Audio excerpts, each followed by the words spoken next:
నిజంగా ఏ స్థాయికి పోయింది అని అంటే ఈ మధ్యకాలంలోనే ఈ మధ్యకాలంలో ఒక టాపిక్, కడపలో పెద్ద దస్తగిరి అని ఆయన మా పార్టీకి చెందిన వ్యక్తి, మా పార్టీ కార్యకర్త, మావాడు చనిపోయింది, మా పార్టీకి చెందిన కార్యకర్త చనిపోతే మేం బాధపడతాం. అలాంటిది ఆ కేసును పూర్తిగా ట్విస్ట్ చేసి మా పార్టీ మీదనే బురద జల్లడం కోసం వాడుకుంటా ఉన్నారు. చివరకు మా డిప్యూటీ మేయర్ గా పనిచేసిన నిత్యానంద రెడ్డిని, మా రవిమామను, వీళ్ళను పై కూడా బురద జల్లుతా ఉన్నారు. నిజంగా ఆ ఇన్సిడెంట్ ఎలా జరిగింది అని, జాతరలో గొడవ వల్లే ఈ హత్య జరిగిందని స్వయంగా అదే పెద్ద దస్తగిరి భార్య జరిగిన విషయాన్నంతా కూడా మీడియా ముందుకు వచ్చి చెప్పింది. తాము ఎవరికి బినామీ కాదని, డిప్యూటీ మేయర్ గా పనిచేస్తా ఉన్న నిత్యానంద రెడ్డితో తమకు ఎలాంటి విభేదాలు లేవని కూడా చెప్పింది. వైఎస్ఆర్సీపీ కార్యకర్తలు వాళ్ళంతా అందరూ కలిసికట్టుగా ఉన్న వాళ్లే, చనిపోతే బాధపడాల్సింది వీళ్లే. అయినా సరే చంద్రబాబు నాయుడు గారు తన రాజకీయం కోసం టాపిక్ డైవర్షన్ చేసేందుకు, వైఎస్ఆర్సీపీ మీద బురద జల్లేందుకు కుట్రలతో ఏ స్థాయికి దిగజారుతా ఉన్నాడు అని అంటే,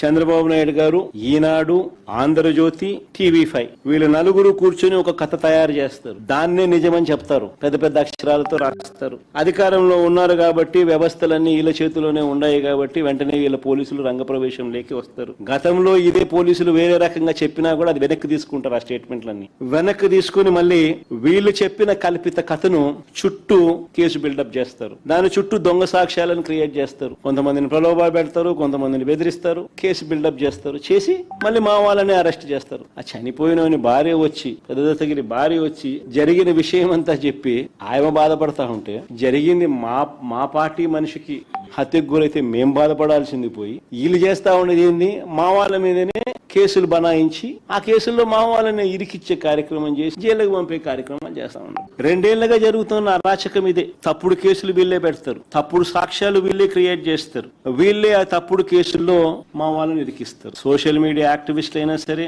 కాలేజీలలో, యూనివర్సిటీలో యాక్టివ్ గా ఉన్న పిల్లలైనా సరే, యాక్టివిస్టులుగా ఉన్న పిల్లలైనా సరే, వైసీపీకి మద్దతుదారులైనా సరే, వైసీపీ నాయకులైనా సరే, ఎవరైనా చంద్రబాబు నాయుడు గారిని వ్యతిరేకిస్తే ఇదే రివాజు, ఇదే స్క్రిప్ట్ 2 సంవత్సరాల నుంచి రాష్ట్రంలో జరుగుతా ఉన్నది. నేను అడుగుతా ఉన్నా అసలు చంద్రబాబు నాయుడు గారు, అసలు అయ్యా చంద్రబాబు, అసలు ఎవరిదయ్యా గొడ్డలి పార్టీ అని చంద్రబాబు సీరియస్ గా క్వశ్చన్ చేస్తా ఉన్నా. ఎవరిదయ్యా గొడ్డలి పార్టీ, ఎవరిదయ్యా గన్ కల్చర్, ఎవరిదయ్యా హత్యా రాజకీయాలు, ఎవరిది హత్యా రాజకీయాల సంస్కృతి అని అడుగు. ఇదే చంద్రబాబు నాయుడు గారు, మా కుటుంబంలో ముగ్గురు, మా తాతగారు, మా నాన్నగారు, మా చిన్నాన్నగారు ముగ్గురు బలైపోయారు. మేం బాధితులం కానీ మా పైనే వీళ్ళు తప్పుడు రాజకీయాలు చంద్రబాబు నాయుడు గారు చేయిస్తారు. మా తాతగారు రాజారెడ్డి గారిని చంపింది ఎవరని అడుగుతా ఉన్నా చంద్రబాబు నాయుడు గారిని. టీడీపీ వాళ్ళు కాదా? ఈ ఘటన చంద్రబాబు ముఖ్యమంత్రిగా ఉన్నప్పుడు కాదా జరిగింది అని అడుగుతా ఉన్నా. 1999 అసెంబ్లీ ఎన్నికలకు ఏడాది ముందు, 1999 చంద్రబాబు నాయుడు గారు ముఖ్యమంత్రిగా ఉన్నారు. 1999 ఎన్నికలకు ముందు, ఏడాది ముందు చంద్రబాబు నాయుడు గారు ముఖ్యమంత్రిగా ఉన్నప్పుడు మా తాతగారిని రాజారెడ్డి గారిని చంపారు. కేవలం నాన్నగారిని, రాజశేఖర రెడ్డి గారిని పులివెందులకి కట్టడి చేయాలి అన్న ఒక్క రాజకీయ కోణంతో ఆ కేసులో దోషులను బరితెగించి Hyderabad Telugu Desam party central office లో ఎన్టీఆర్ ట్రస్ట్ భవన్ లో పెట్టి అధికార దుర్వినియోగం చేసి వాళ్ళని రక్షించినారు, జైలుకు కూడా పంపకు. మరి ఇది ఎవరిదయ్యా క్రిమినల్ బ్రెయిన్ చంద్రబాబు గారు అని అడుగుతా. ఎవరిదయ్యా క్రిమినల్ బ్రెయిన్ అని అడుగుతాను చంద్రబాబు నాయుడు గారు. మా నాన్నగారి విషయంలోనూ అంతే. మా నాన్నగారు చనిపోక మునుపు 2-3 రోజుల కిందట అసెంబ్లీ సమావేశాలు జరుగుతా ఉన్నాయి. అప్పట్లో ఆ అసెంబ్లీ సమావేశాలు క్లిప్పింగ్స్ ఒకసారి చూడండి మీరు కూడా. చంద్రబాబు నాయుడు గారు అన్న మాట అసెంబ్లీలో, నువ్వు అసెంబ్లీకి ఎలా వస్తావో నేను చూస్తానన్నాడు. చంద్రబాబు నాయుడు గారు అన్న ఈ మాట తర్వాత 2-3 రోజులకి నాన్నగారు చనిపోయారు హెలికాప్టర్ యాక్సిడెంట్. ఇప్పటికీ కూడా దీనికి సంబంధించి నివృత్తి గాని అంశాలు ఎన్నో ఉన్నాయి. ఎవరిదయ్యా చంద్రబాబు క్రిమినల్ బ్రెయిన్ అని అడుగుతాం. మా చిన్నాన్న వివేకానంద రెడ్డి గారిని ఇదే చంద్రబాబు ప్రభుత్వంలో హత్యకు గురైన మాట వాస్తవం కాదా అని అడుగుతాం. వైసీపీ పార్టీ కోసం, అవినాష్ రెడ్డి కోసం తాను క్యాంపెయిన్ చేస్తా ఉన్నాడు. జమ్మలమడుకు పోయి క్యాంపెయిన్ చేసి వచ్చినాడు. పైగా తానే వివేకం చిన్నాన్నను హత్య చేశానంటూ సాక్షాత్తు లైవ్ టీవీ షోలో చెలరేగిపోయి విచ్చలవిడిగా మాట్లాడిన ఈ దస్తగిరి అనే వ్యక్తి, చంపిన వ్యక్తి, నేనే చంపాను అని చెప్పి విచ్చలవిడిగా చెలరేగిపోయి మాట్లాడే టీవీ లైవ్ షోలో ఈ దస్తగిరి అనే వ్యక్తి ఇవాళ స్వేచ్ఛగా పోలీసుల వత్తాసుతో దర్జాగా కారులో తిరుగుతా ఉన్నాడు. జైల్లో ఉండాల్సిన వ్యక్తి దర్జాగా కారులో తిరుగుతా ఉన్నాడు ఈ రోజు. అంతేకాదు పైగా చంద్రబాబు లాయర్ సిద్ధార్థ లూత్రా, దస్తగిరి లాయర్ కూడా సిద్ధార్థ లూత్రా. మరి ఎవరిదయ్యా చంద్రబాబు క్రిమినల్ బ్రెయిన్ అని అడుగుతా ఉన్నాడు. రాజకీయ లబ్ధి కోసం ప్రలోభాలతో హంతకులను రక్షించడం, నిర్దోషులను హింసించడం ఈ కేసులో జరుగుతా ఉంది. ఇదేగా చంద్రబాబు అని అడుగు. ఇంకొక ఉదాహరణ, చంద్రబాబు గారి బావుమడిది వియ్యంకుడు బాలకృష్ణ గన్ పట్టుకుని టపా టపా అని ఇద్దరిని కాల్చి పడేయలేదా అని అడుగుతా ఉన్నా. టపా టపా అని గన్ను పట్టుకుని కాల్చి పడేయలేదా అని అడుగుతా ఉన్నా. ఇదే పెద్ద మనిషి బాలకృష్ణ, చంద్రబాబు నాయుడు గారి వియ్యంకుడు టపా టపా అని ఇద్దరిని లేపేయలేదని అడుగుతా ఉన్నా. ఎవరిదయ్యా గన్ కల్చర్ అని అడుగుతా ఉన్నా. ఆ తర్వాత సాక్షులు ఉండకూడదని చెప్పి ఆ ఇంట్లో ఉన్న వాచ్మెన్ ను, అంటే వాళ్ళ ఇంట్లో ఉన్న వాచ్మెన్ ను బండరాయితో మోది చంపారు. వాచ్మెన్ కొద్ది రోజులకే, ఈ ఇన్సిడెంట్ జరిగిన కొద్ది రోజులకే ఆ ఇంట్లో ఉన్న వాచ్మెన్ ను బండరాయితో మోది చంపారు. ఇంకొక ఇన్సిడెంట్, పాపం ఎన్టీఆర్ గారు అబ్బాయి హరికృష్ణ గారు యాక్సిడెంట్ లో ఆయన చనిపోతే పరామర్శ కోసం అని చెప్పి పోయి చంద్రబాబు నాయుడు గారు పోయి కేటీఆర్ తో పొత్తులపై చంద్రబాబు మాట్లాడారు శవాన్ని పెట్టుకుని. మరి ఎవరిదయ్యా శవ రాజకీయాలని అడుగుతా ఉన్నా. అంతేకాదు, సొంత కూతుర్నిచ్చి రాజకీయ జీవితాన్ని ఇచ్చిన సొంత మామ, తండ్రితో సమానమైన ఎన్టీఆర్ గారిని వెన్నుపోటు పొడిచి సీఎం కుర్చీని, ఆయన పార్టీని, ఆయన గుర్తును లాక్కుని ఆయన చనిపోయేట్టుగా చేసింది ఎవరయ్యా చంద్రబాబు అని అడుగుతాం.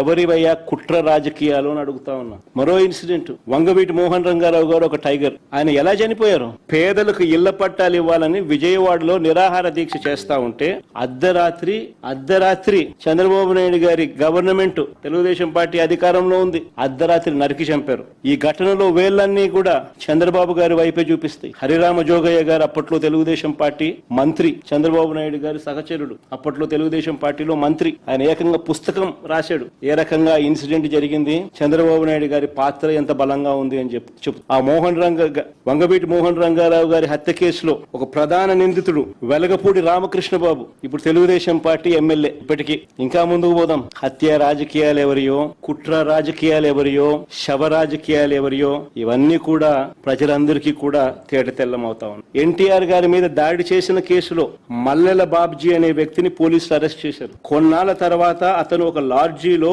డెడ్ బాడీగా మారారు. డెడ్ బాడీగా మారిన ఆయన తన జోబీలో ఒక లెటర్ దొరికింది పోలీసులు. ఆ లెటర్ సారాంశం ఏమిటంటే తనకు 3 లక్షలు ఇస్తానని చెప్పి చివరికి 30,000 ఇచ్చారని దాని సారాంశం. అసలు ఎన్టీఆర్ మీద దాడి కోసమే డబ్బులు ఇచ్చారా, అది నిజమైతే ఇచ్చింది ఎవరు అన్న దానిపై దర్యాప్తు లేదు. ఈ కేసులో వేలన్నీ కూడా అప్పట్లో చంద్రబాబు వైపు చూపించాయి. ఇంకొక ఎగ్జాంపుల్, పింగళి దశరథరామ్, ఈయన ఒక జర్నలిస్ట్, విజయవాడలో ఎన్కౌంటర్ అనే ఒక పత్రికను పెట్టి టీడీపీ ప్రభుత్వ అవినీతిని ప్రశ్నిస్తా ఉంటే ఈ వ్యక్తిని హైదరాబాద్ నుంచి బస్సు దిగి రిక్షాలో ఇంటికి వెళ్తా ఉంటే కత్తులతో దారుణంగా దాడి చేసి చంపారు. ఈ ఘటనలో వేళ్ళన్నీ కూడా అప్పట్లో చంద్రబాబు నాయుడు గారి వైపే చూపించాయి. అడుగుతా ఉన్న చంద్రబాబు నాయుడు గారిని, ఎవరి అయ్యా హత్య రాజకీయాలు, ఎవరి అయ్యా కుట్ర రాజకీయాలు, ఎవరి అయ్యా శవ రాజకీయాలు? ఇదే పెద్ద మనిషి చంద్రబాబు నాయుడు గారు గురించి మాట్లాడుతూ ఆయన తోడల్లుడు దగ్గుపాటి వెంకటేశ్వరరావు గారు ఏకంగా పుస్తకం రాశాడు. అనేక టీవీలలో ఆయన ఇంటర్వ్యూలు కూడా ఇచ్చాడు. ఆయన అన్న మాటలు ఆయన పుస్తకంలో రాసినటివి.